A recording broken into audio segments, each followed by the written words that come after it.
Shalom Aleichem. Mishnah Yomi is holding in chapter 3, Eduyot, Mishnayot 4 and 5, about Rabbi Dosa and the sages. Kol hahotzalot, all of the mats, and the Mefarshim explain these mats have sort of a rim around them, a raised edge, so they're not typically used for laying down, we'll see. Tmeot tamemet, they can become contaminated through contact with a corpse, Divrei Rabbi Dosa. According to Rabbi Dosa, what he's excluding is tamei midras.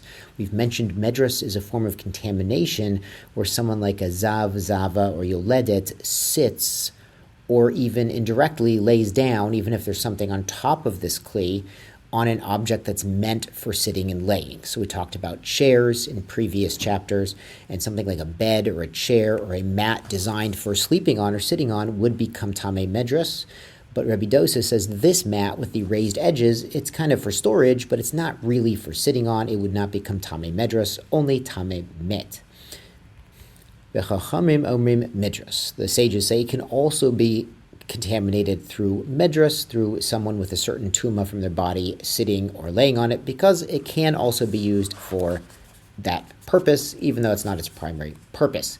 The next machlok is kol kliot tahorot. All braided items, kind of like braided into ropes or nets, are pure. They don't become tamei. They're not really a kli, a utensil. Hus mishal golgilion. But this golgilion one, it's kind of a woven belt, so it's more similar to weaving than just braiding into a net.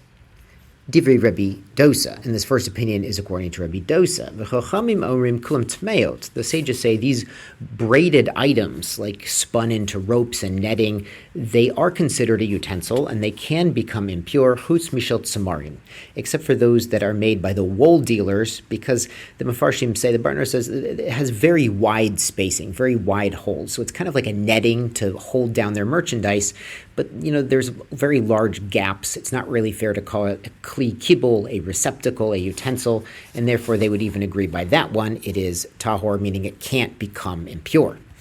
Let's go on to Mishnah Hey Hakela, the sling, like the sling that young David, used against Goliath. Shabeit kibul shala aruk, where the receptacle part, the part that holds the stones, is made of a woven fabric. Tameya, the whole sling can be ritually contaminated. Shel or, if that middle part that holds the stones is leather, Rabbi Dosa ben Harkanis metahar. Rabbi Dosa says this sling cannot become contaminated. A small piece of leather is not considered a kli. A larger piece of leather perhaps, but this is a small piece of leather, not a woven receptacle. It will be impenetrable to tumah, to contamination. Chachamim mitamim. But the other sages say it's lamaisa, it's used as a beit kibul, as a holder for the stone during the slinging process when they're whirling it around, and therefore it's like a kli enough that it can become ritually impure.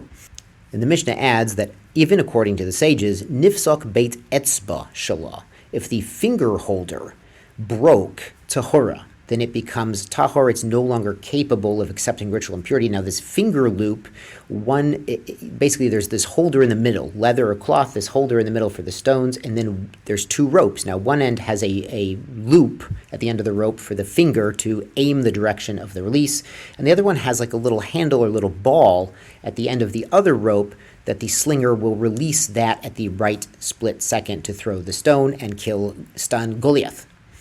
So the sages would agree if this finger loop is broken, it's no longer a functional sling. But they add betapakia, that's the handle end, the other end of the other rope, shalah tameya. If that part breaks, it's still tameya. The sling can still be used, not as easily without the handle part, but they just let go of the rope at the right time, and it's still a usable utensil.